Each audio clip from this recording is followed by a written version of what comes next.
Everyone, welcome. Thank you for coming here. It's good to see, already familiar faces. I'm a first-timer at Dent.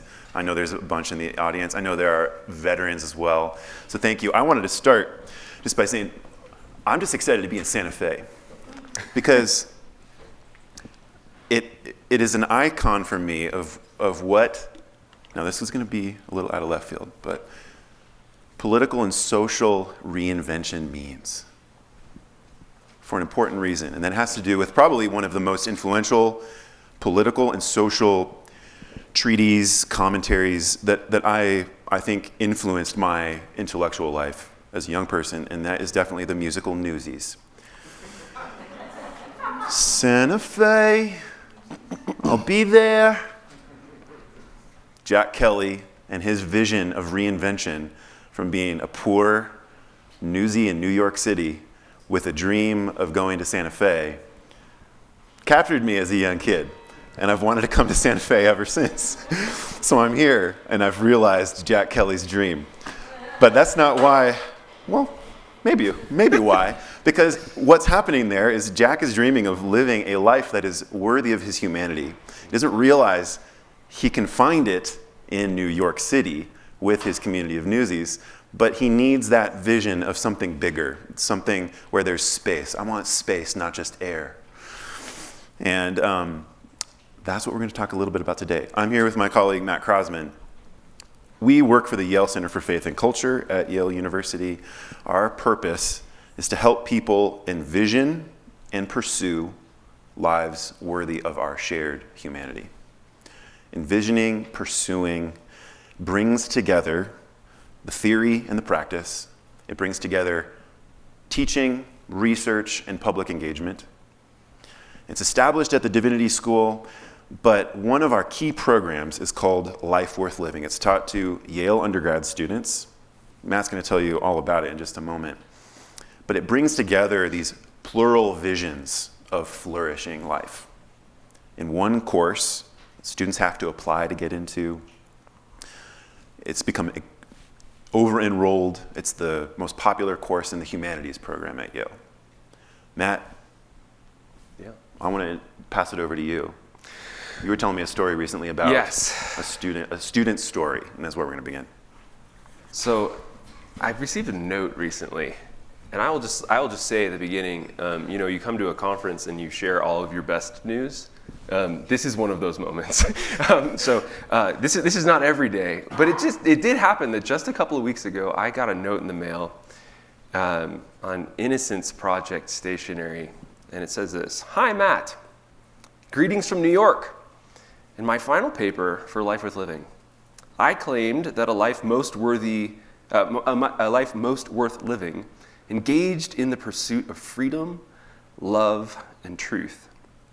As of today, I have spent the past 2 months working to exonerate wrongly convicted individuals, most of whom are on death row or sentenced for life. In seeking freedom and truth for others, I have found unparalleled joy and meaning. To be completely honest, accepting this position required a lot of courage, and without you and Life Worth Living, I'm not sure I would have had the strength to take this leap. So thank you for all that you do, and best of luck with the school year." Wow. That's an encouraging note, right? to get in the, and I'll tell you, you know how you sometimes, if any of you have been teachers, you have those students who you think, oh, now that's like, yeah, all right, we got some nods. Like that one gets it, right? This was not that student. Just to let you know, this is a very engaged student. All the students tend to be very engaged.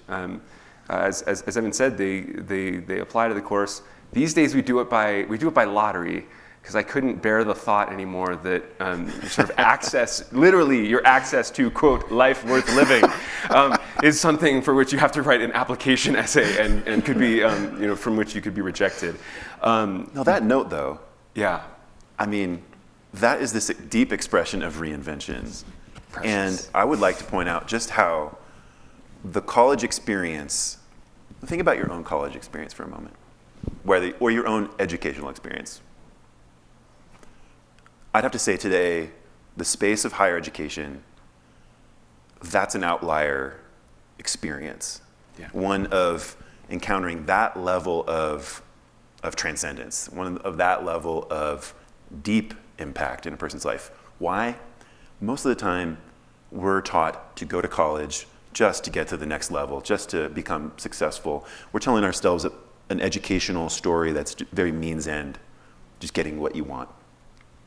This is a story of some reinvention. I wonder if you could comment on, back us up, forensically, what happened in Life Worth Living that makes for a note that kind of end result?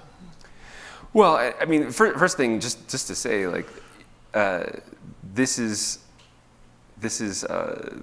this sort of change happens because like a person decides to like take it really seriously and ask these questions and to let these questions do the work. So I don't want to like pretend like, oh, here's the magic formula. This is a person who's like moral courage, like I really respect, right? And I'm really sort of taken by. But what we're up to in the course is we're trying to chase down this question that Evan talked about. We're trying to ask, like, what sort of life is worthy of our shared humanity? And that means that, from the very beginning, it's a different sort of course. We walk students through a bunch of different sort of traditions and different ways, philosophical, cultural, religious traditions that have offered different sorts of answers to this question, painted different visions of the sort of life worth wanting for ourselves, for others, for the world. And we walk them through a number of different traditions. This is in the sort of big spring course. Also do some deeper engagement with Confucianism and some other things that are harder to label along the way. But in those sorts of, the sort of engagement that we're asking students to do is one where the syllabus could read as a sort of intro to world religions or world philosophies, right? It's not that. Why? Because the hope for the course isn't that students walk away knowing what John Stuart Mill thought about the good life. We're not hoping that they'll walk away understanding, what the Theravada canon, the Pali canon in the Buddhist tradition has to say about the good life. The hope is that students will walk away with some sort of sense for themselves of what they think sort of like counts as a good life, what might be worth sort of investing their full selves in.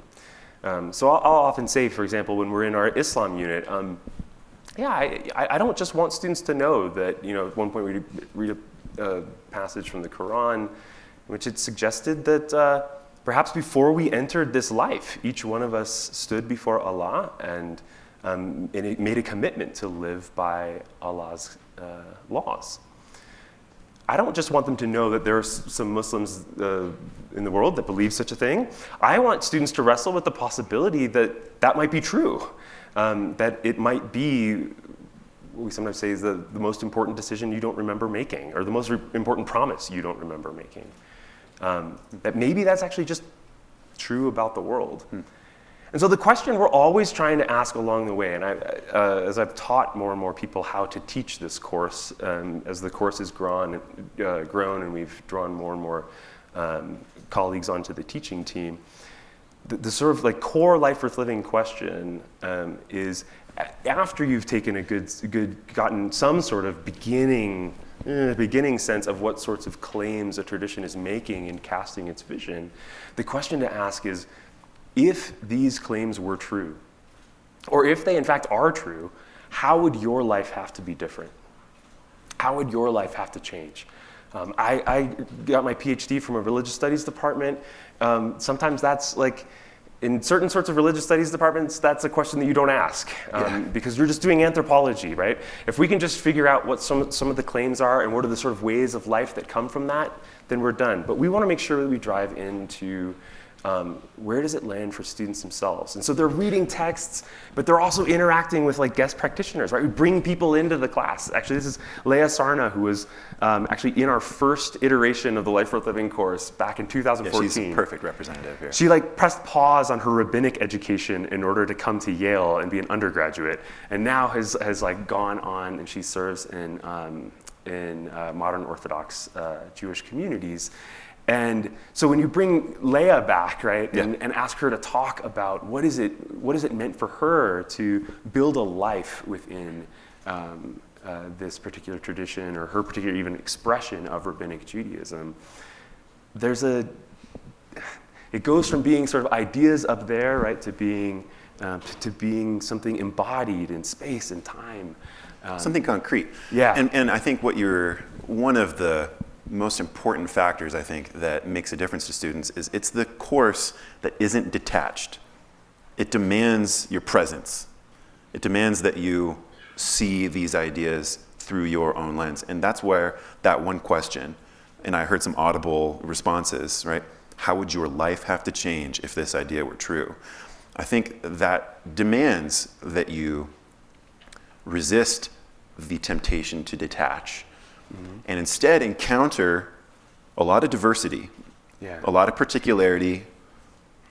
You get the concrete embodied in this other human being who's come to share about the shape of their life as they practice this set of ideas as a way of life, as it is expressed in their own individual experience and consciousness, in their family, in their community, in their society.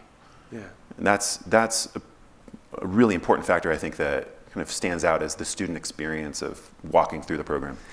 But I think that's absolutely true. But I think students would also say that just as important as those guest practitioners are their colleagues around the seminar table as well. Yeah, right? yeah. So again, a lot of university teaching can tend to sort of proceed from the thought that like the instructor has the insight and they're offering it to students, right? We're trying to operate very differently to say that actually each one of us is walking into this room, and that's true in this room, right? Each one of us is walking into this room with some really good intuitions, right? Some valuable intuitions about, like, what does it mean to live lives worthy of our shared humanity, right? There's something shared right from the start. We sort of have some experiences, some insights. We've been living stories that have yielded some insight into this question, and so I think students would say they're learning a lot from around the table as well. And so to sort of like help facilitate that early on in the class, actually, we take students off campus. We take a whole day and say, Yale students are very particular about their time. We ask, we say, hey, it's going to take a whole day, but it's going to be worth it. And at this point, we've got enough years. They don't have to trust me. They can trust peers who have done this in the past. We're going to go off campus, and we're going to sit in our seminar groups, and we're going to go around and we're going to tell each other our stories. Where have we come from? Where are we hoping to go in the world? How are we hoping to engage the world, and why?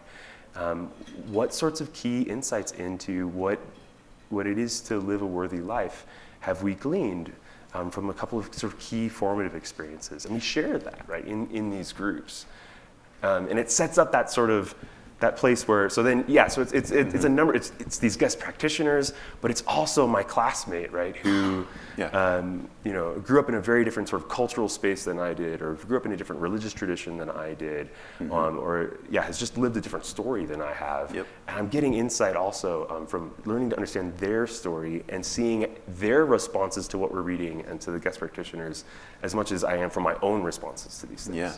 As people try out these ways of life, you get both that sort of movement from below, the history from below, and the individual lives of these real people as you interact with these big ideas. And I think there's a pretty good moment to pause here together and think reflectively just for a few moments. Take that deep breath and go back into your history, into your memory, and think for a moment about a person, an idea, a comment, an experience. Good to reflect for a moment, maybe in some gratitude, maybe in some, as you process this conference and reinvention. What has shaped your intuitive answer to this question? What makes your life worthy of your humanity? Think about that person, that idea, that word. just for a few moments. Write it down if it's helpful. Might like to have a few volunteers to share. As you wrap up your thoughts, any comments, any standouts? Ellen? When I was about 5 or 6, I was doing a creative project and I started humming along. Something happened at that moment. Was that bell again? It only rings when you speak. Why is that, Ellen? It's like, shut up, girl. Let's call it scoring. Let's call it a musical score to your commentary. So it's about power. In Germany and Austria, when you're on a hike, you find these places called Denkmals, and there are little signs that just mark you're in a place of significance. And so I'm calling the Bella Denkmal. So I time traveled. I felt it, and I saw it, and I smelled it, and the first place I stopped was in this land. It is the closest memory I have is when I see pictures of chocolate candy. I was on red dirt, I smelled the dirt, I saw people, thank you. I saw the dirt, I saw people moving around me, and I was doing exactly the same little art project I was doing as a little girl. It was, actually it's wild, it's making a bracelet, that's why I wear this bracelet. It's exactly what I was making when I was 6 years old, it's an interpretation of it. And I stayed there, I was a little boy, and I stayed there loving the memory of the place, and then a really wonderful thing happened. It went like ding, ding, ding, ding, ding, ding, ding, ding, and I just like, almost like a spiral went back. And then I saw many places. It was wonderful.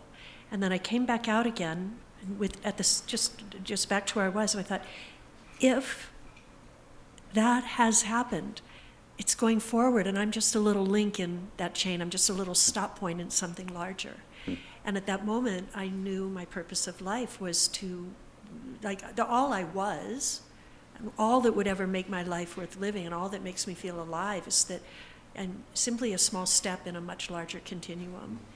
And I hid that story for so long because there all kinds of wacky things happened when I was a kid that couldn't be explained, and so I shut them off, And only in the last few years, and yet I thought of that story probably every day, only in the last few years have I said that was more real than real.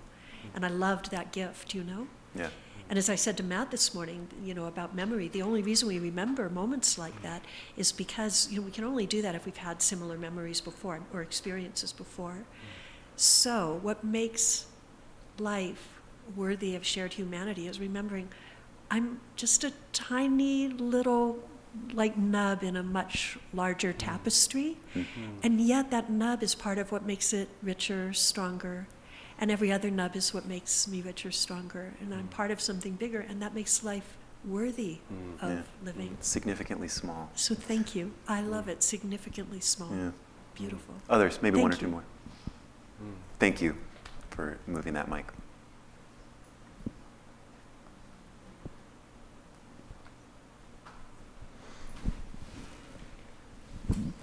So when I was about 13 years old, I live in and grew up in Richmond, Virginia, in the suburbs outside of Richmond, Virginia, in a fairly, privileged, protected life. When I was about 13 years old, I went with my church youth group to a homeless shelter in downtown Richmond.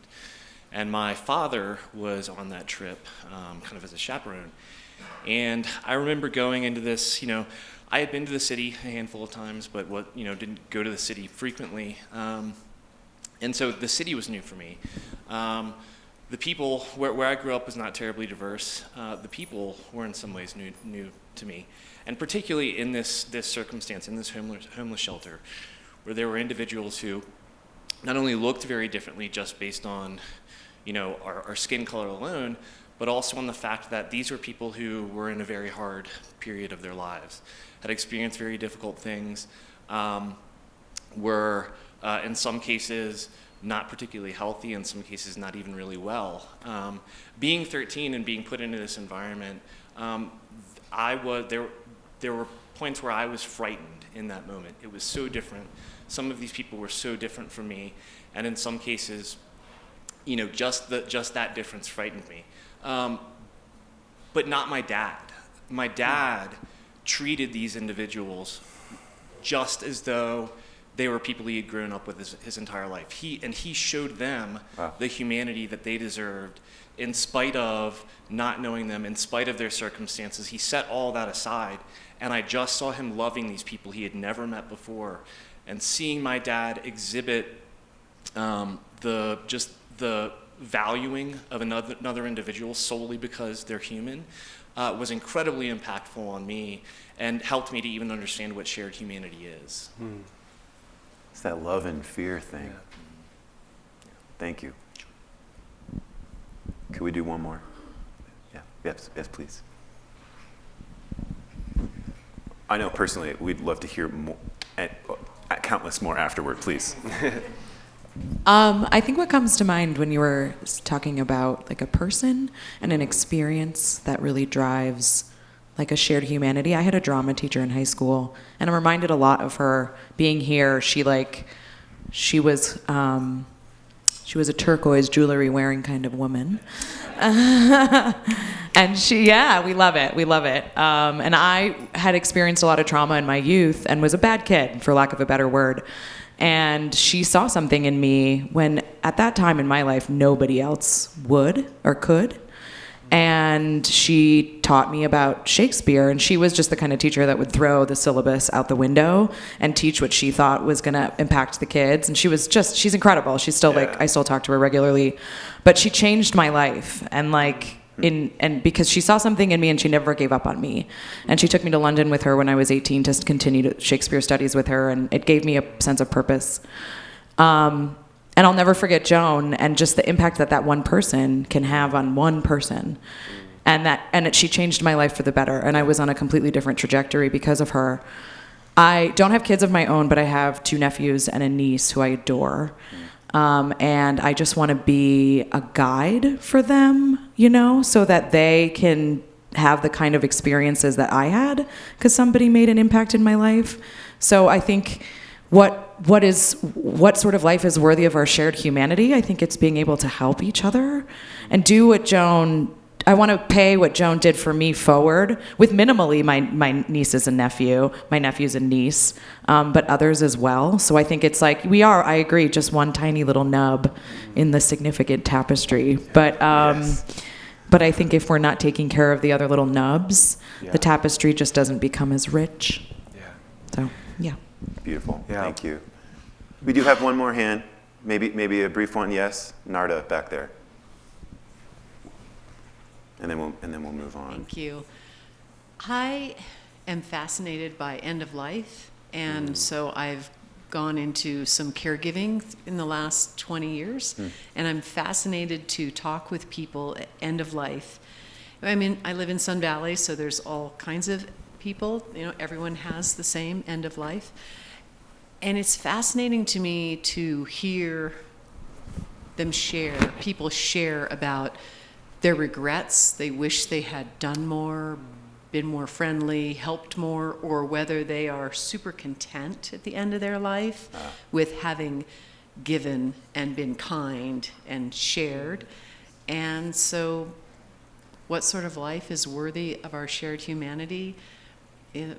Again, people who are helping. And that's what attracted me to Dent, making a dent in the universe. I'm so excited to be in a group of people who are making a dent in a positive way. It's very exciting. It's amazing how thinking and reflecting and experiencing the chronological end of one's life can help put into sharp relief the teleological end or purpose of one's life. When you see that through that filter of looking back, thinking about what's to come, what you can pass on. Matt, back over to you here. Yeah, I mean, I just want to respond in a couple of ways. Like, one is, I don't know how many have read Robin Wall Kimmerer's Braiding Sweetgrass. Is this a book that you've found your way to? All right, if you haven't, Write it down. Right?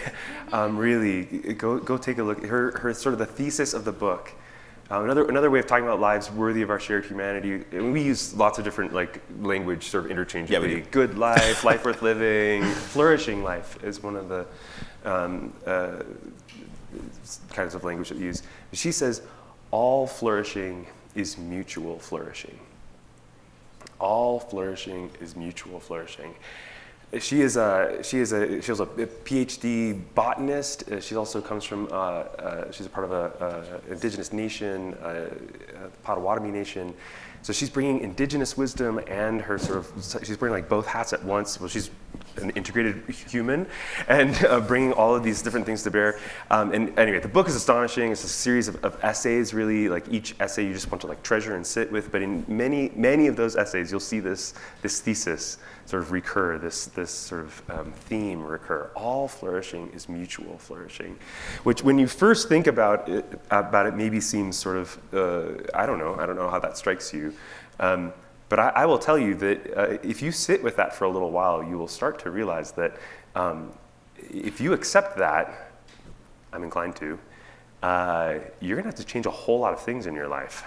There's a whole lot of like Western individualism that just like no longer works once you accept that like all flourishing is mutual flourishing. Whole ways of conceiving of ourselves, right, like start to fall apart, which is really hard actually, because we can, in certain ways, like we maybe have attached some of our accounts of well-being and our accounts of what we want for ourselves and for young people that we care about. That's another key place. Thinking about end of life is one place. Also find whenever I'm involved in these conversations, when we think about young people we care for and what we want for them, that's one of those, I think, sort of moments where we can say, oh, that's what we take to be most worthy. It's amazing how when you take that as true, that all flourishing is mutual flourishing, and you establish a community of exploration, right? It's cohort in life worth living. It's the Dent community.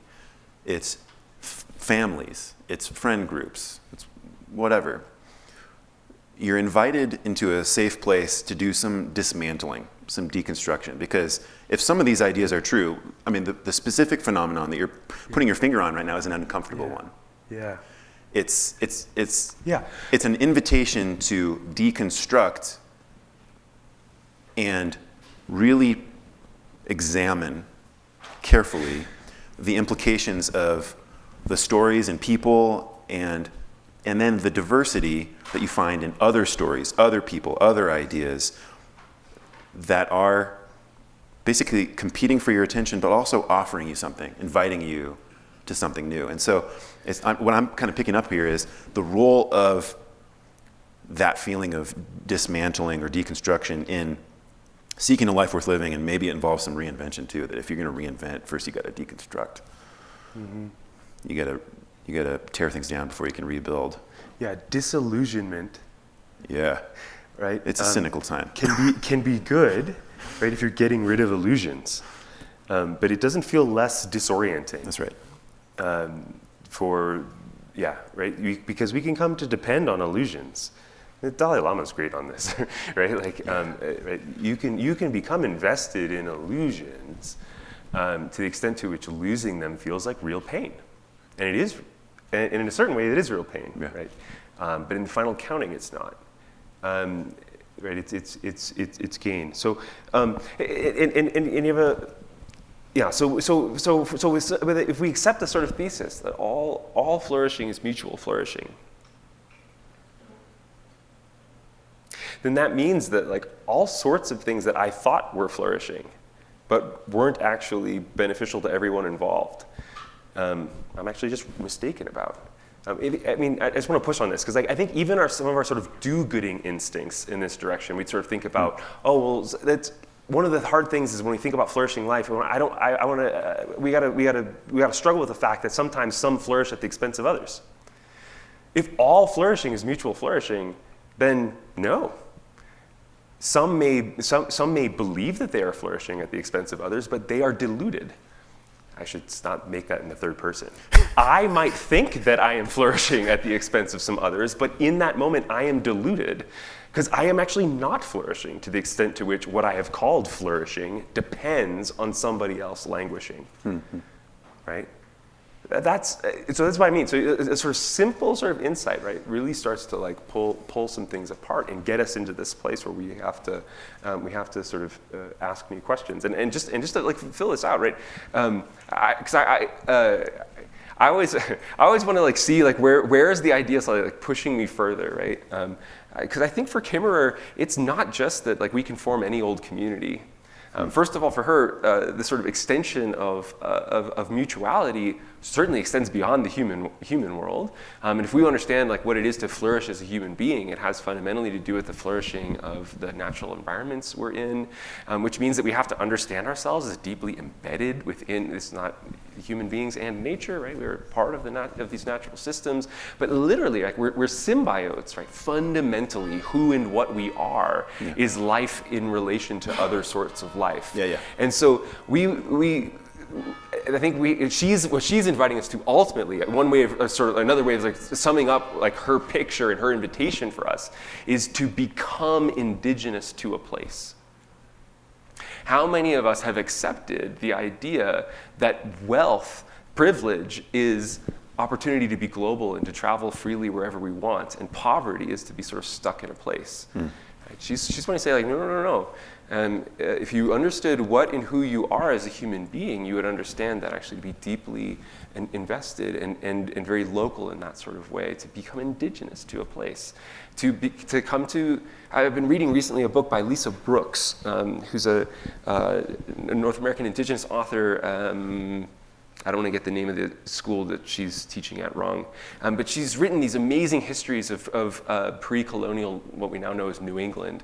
And this book, The Common Pot, that I've been reading, every 5th page is a map, because she's trying to get you to think differently about the place that you are. And she tells these stories.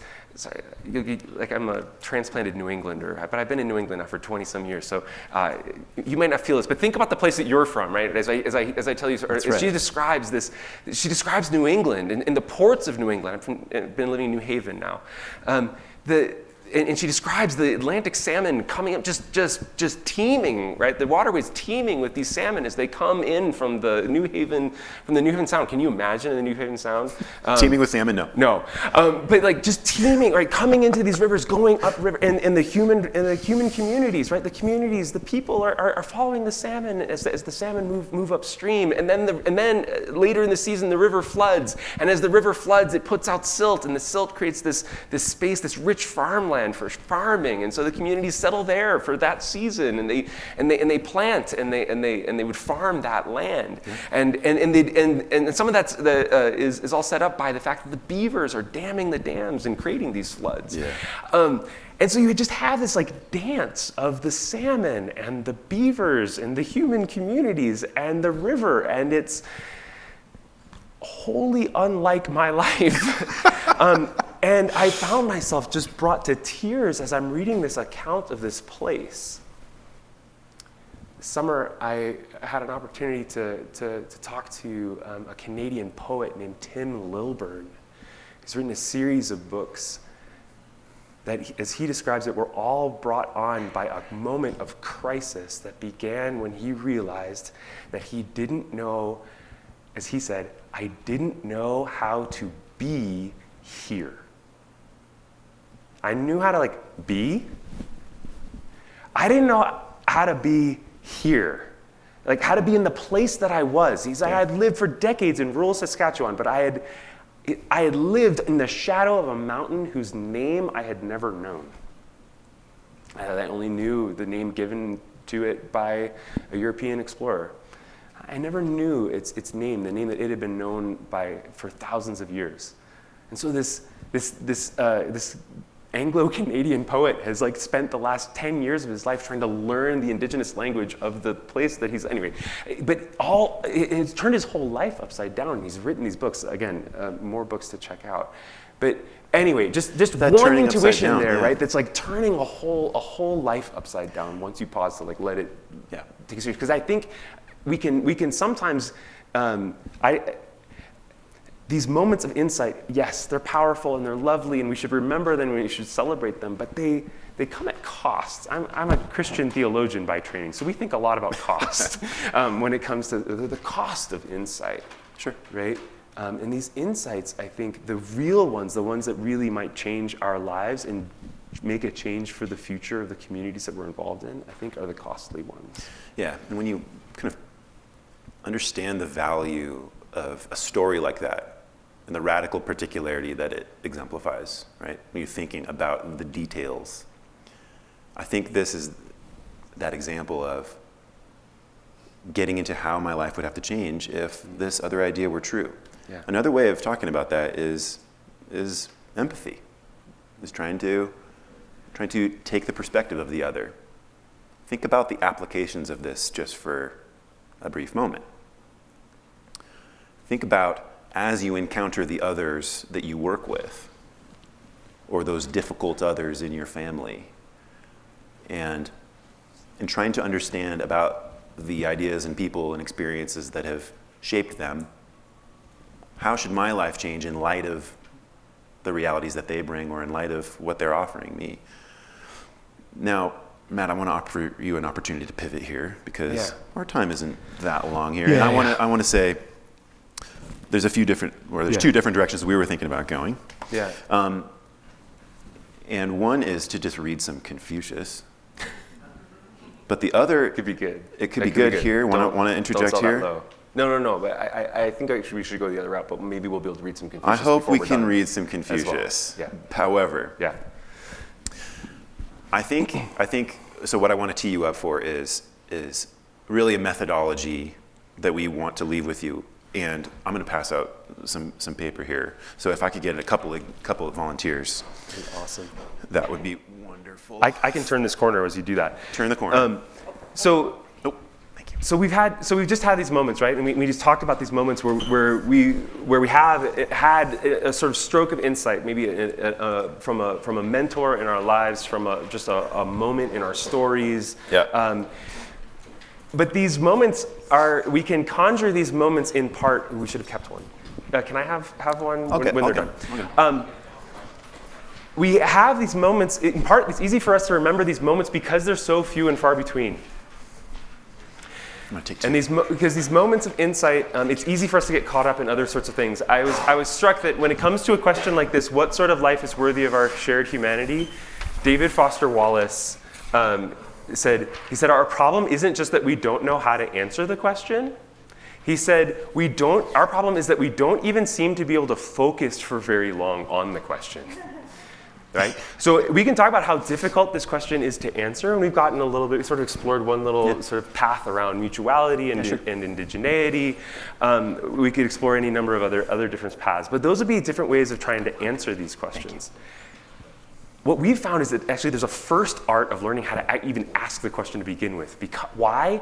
Because this question gets immediately crowded out by all sorts of other questions that are very, very important on their own, but are not this question. They're sort of imposters of this question. Well, that's too negative, right? Because they're valuable in their own right.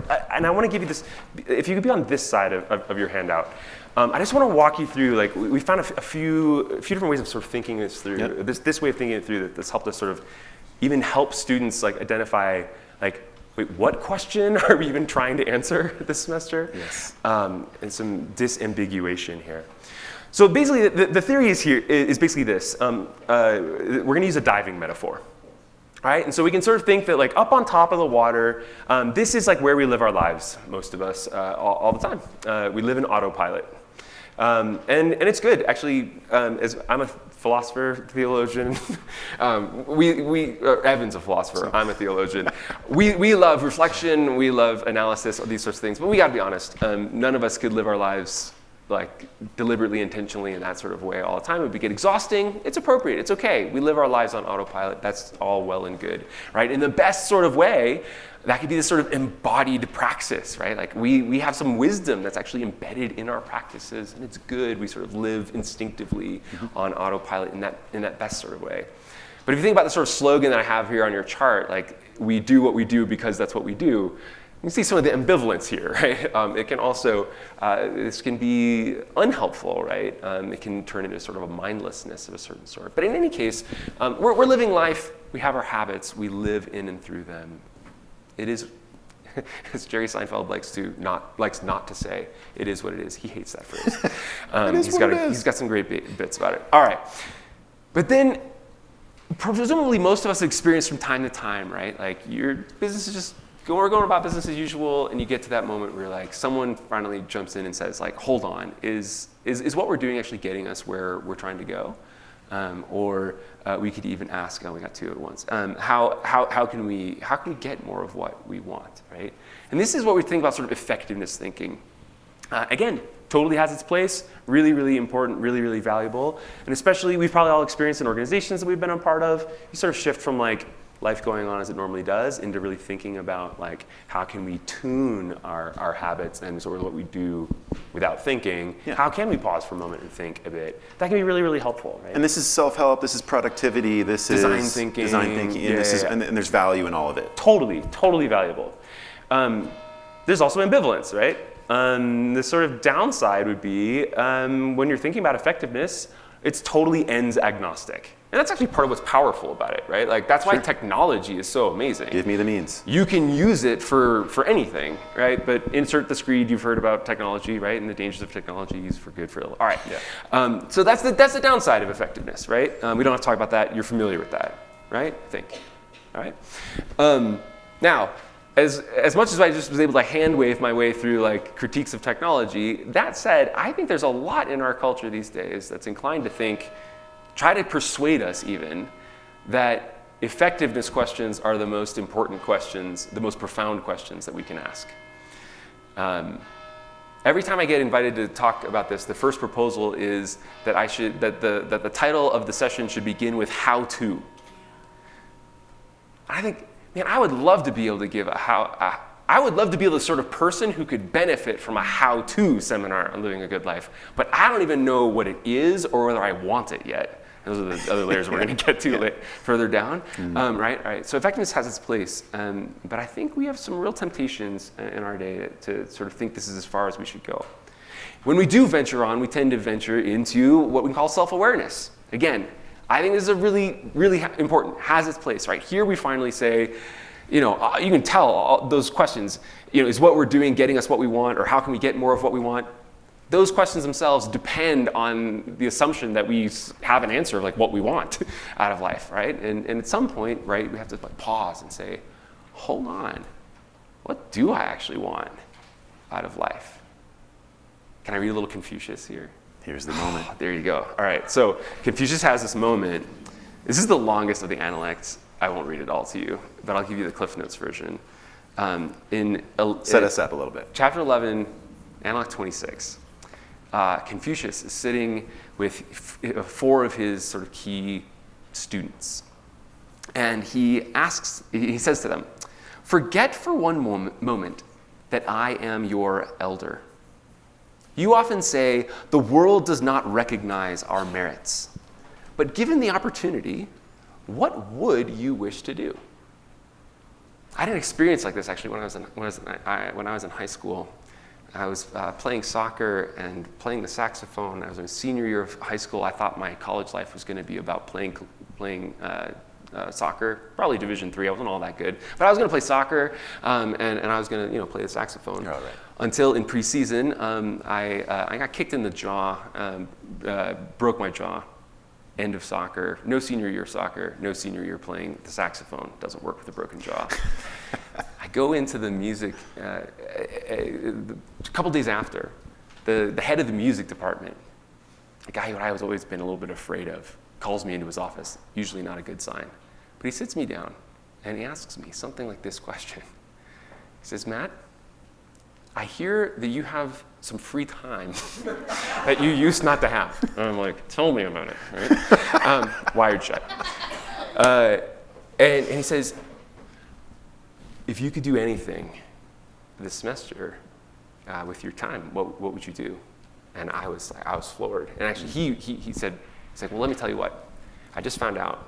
Do you know the state of Illinois?" I grew up in Illinois. The state of Illinois has a music composition contest. I know you won't be a part of a state band this year, but they have a state music composition contest. And I hear you've written some music. Here's your challenge if you choose to accept it. I want you to apply. I want you to submit a piece in all 7 or 6 or 7 categories of that competition, and you can come to the music department. During this period and these hours, whatever we've got, all the equipment, it's at your disposal. I'll write it up as an independent study. There you go. Changed my life. I was a music composition major in college, as it turned out, mostly on the back of all that work. All right, sorry. The person, right, with the sort of authority figure gives you the space to say, given the opportunity, what would you wish to do? And one after another, the first three sort of students sort of say, like, basically, I want to rule an empire of, whatever, 100 square miles, 500 square miles. The third one, 2,000, whatever, that's not that many square miles. All right, it's getting bigger and bigger, right? All right, you get the picture. Finally, they come to the fourth. And what about you, Zhengjian? Zhengjian, who had been softly playing his zithern. Oh, I was hoping we were going to get one more bell. Nice.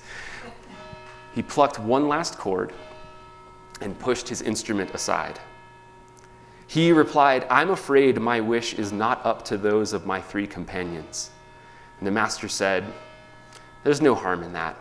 After all, each is simply confiding his personal aspirations. And so finally, Zhengjian says, well, in the late spring, after the making of the spring clothes has been completed, together with 5 or 6 companions and 6 or 7 boys, I would like to bathe in the river Yi, and then enjoy the breeze on the rain dance terrace and go home singing. The master heaved a deep sigh and said, I am with Dian. I'll tell you, I don't know exactly when the spring clothes are made. I don't exactly know where the rain dance terrace is. That's about this indigeneity, and I would love to know how it is to be there. Yeah. But this is the spirit of what this sort of layer is about. To finally really ask without sort of expectations, not worrying what it's going to sound like, or whether it's going to sound ambitious or enough or not. What do we really want? And maybe even also being honest with ourselves in that moment to say, what do I really want that I would be embarrassed to admit to someone else? Because it's maybe bigger than I have the right to dream. Or maybe, frankly, again, Christian theologian, maybe it's actually, it's not, I know it's not worthy of my humanity, but I need to admit it is what I want. I know that I knew as an undergraduate at some point as a music composition major that being a world famous conductor of a symphony orchestra, and if my investment was in that fame alone, that fame was not worthy of my humanity. But I needed to admit at some point along the way it was what I wanted, right? This can be that sort of moment for us. Now, on the downside, it can become sort of navel gazing. And this can have a sort of narcissism to it where it becomes recursive. What do I want? No, what do I really want? What do I really, really, really want? And some of what I feel like sometimes happens in a Life Worth Living classroom is we're helping rescue one another from those sorts of circles. It's a vicious cycle. Yeah. And what we're trying to do is help one another find our way into what we call the layer of self-transcendence. And here we want to ask, regardless of what it is that I want, because I might want something trivial. I might want something evil. Again, I'm going to keep that on the table. I think it's important. I want some evil things, I'll be honest. Can I distinguish? Can I try to begin to discern what might actually be worth wanting? And that's the sort of place where in the classroom, when we get there, we feel a little bit disoriented. It's not clear who sort of calls the shots in that moment. Because we're each the sort of expert on the third level, the self-awareness level, we're each an expert, right, on what we want. Other people can help us explore that, right? Yeah. But where do the norms come from at this level of self-transcendence? When we get to the place where we say, how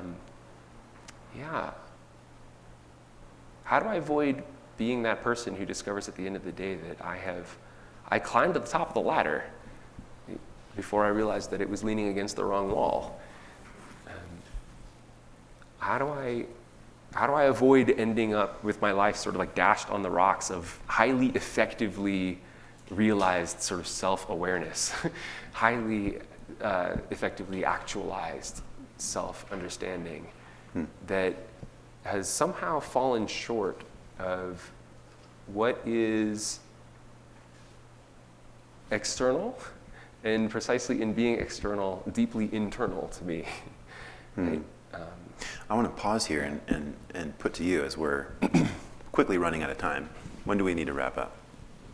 5 minutes. Great. Awesome. And then we're going to lunch. Where does reinvention take place? Look at that. Look at that framework for a minute. Just ask yourself this question.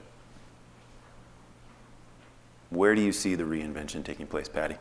I don't think it ever stops. If you're really honest with yourself. Yeah. Does that make sense? It's maybe part of being in process. Correct. That reinvention could be a process that looks something like this.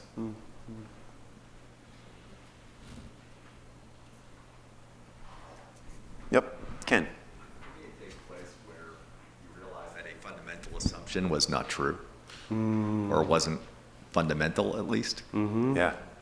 which happens. Crisis moment, yeah. Yeah, it doesn't even need to be a crisis moment. It just needs to be an insight Mini moment. crises, yeah. Yeah, where you're just like, oh, really? Yep. Oh, yeah, good. Now, part of this process, of course, is coming out of the depths Yeah. and working our way back up. Yeah. And so this is on the other Yeah, side. we can sort of think about this on the other side. And I'm not going to walk you through the whole thing here because This is to take home, is to share. If you want, I've got extras and you can share with a friend. take home, make some use of this. Let me know how it goes. Because when we get to the bottom, right, like it could be as we might imagine, it could be suffocating, right, to sort of stay down there, right? Life is actually lived up on the surface. We need to get back up to the top. But what we've experienced over the years has been that, well, there are these sorts of insights. But if there are these potential gaps between what I take to be true and what I actually love, one of the key steps, I'll just highlight one of these on the way back up. This second to the bottom over here on the right-hand side, how can I learn to love what is worthy of our humanity? This is a step that I think is often skipped over in modern, I don't know, whatever our sort of like best conventional wisdom. Yeah. But the ancient traditions are like constantly harping on this. Confucius says it is better to love something than to know something, better to rejoice in something even than to love something, right? There's this way that if you have an insight, we know, I guess, as moderns that like having an insight doesn't mean a changed life. We get that, because we know that there's like strategies and these sorts of things that we need to do along the way. But the Confucian tradition, Saint Augustine is big on this. Any number of ancient traditions are very concerned that we attend to translating whatever insight we feel like we may have stumbled into, perhaps in our head, or however it is that we sort of gather insight. Can it become the thing that we love? And I have found that otherwise I can dress up with spiritual or theological or philosophical language all I want, a change process, but for me at least, I find a lot of it seems to sort of come back to like some version of a New Year's resolution, some way of trying to set up some sort of nudge structure to like get me to do the thing that I really don't want to do. Yeah. And Confucius' picture ultimately of the life that we're after is this one. He says, look, at 15, I set my mind upon learning. At 30, I took my stand. At 40, I had no doubts. At 50, I knew the will of heaven. Insight. At 60, my ear was attuned. That's interesting. That follows, actually, like knowing the will of, anyway. All right, but then here's the key. At 70, I follow all the desires of my heart without breaking any rule. I do what I want. Why? Because what I want has been fundamentally like transformed by these insights that I've stumbled upon. That's actually, that's what we want, right?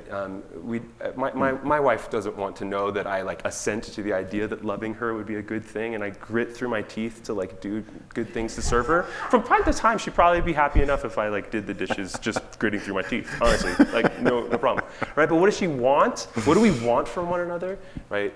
That our hearts are actually aligned. So anyway, I'll just highlight that as one of these sorts of like moments on the way back as insight gets transformed into desire, into strategies, ultimately we hope into habits. We need to attend to, I think, that sort of that potential disconnect of that moment where we have an insight, but it hasn't yet sort of taken up residence sort of in our deepest desires, in our hearts. Yeah. That's to say that there's this important distinction between identifying that which is worthy of our humanity and then coming to love it, coming to seek it and pursue falling it. In love with it. Yeah, Having it seeing sort the process take of it. over our right, that way that like falling in love, sort of like, oh, it's taken over, right? This picture of if you sat down and read Robin Wall Kimmerer's book, I hope you would come to the end of that book and you would have fallen in love with the idea of mutual flourishing. So you didn't have to grit your teeth to try to like make this tweak or that tweak to your life. You would just be, you'd be unstoppable because you're just so captivated, right, by this picture of life. Yeah. I think we're about at time. So I would like to say, knowing that there is plenty of space for discussion, I'm willing to stay here before going down to eat lunch. Probably Matt is too. For sure. We would love to continue the conversation and want to express our really deep gratitude to Steve and Jason and Patty and Jeff and Kim and all of the Dent community and really all of you. Over the past 2 days, I felt so warmly welcomed. New friends all over the place. So look around the room. It's great to be in this community together, seeking something worthy of who we really are. And so thanks for being here. Yeah.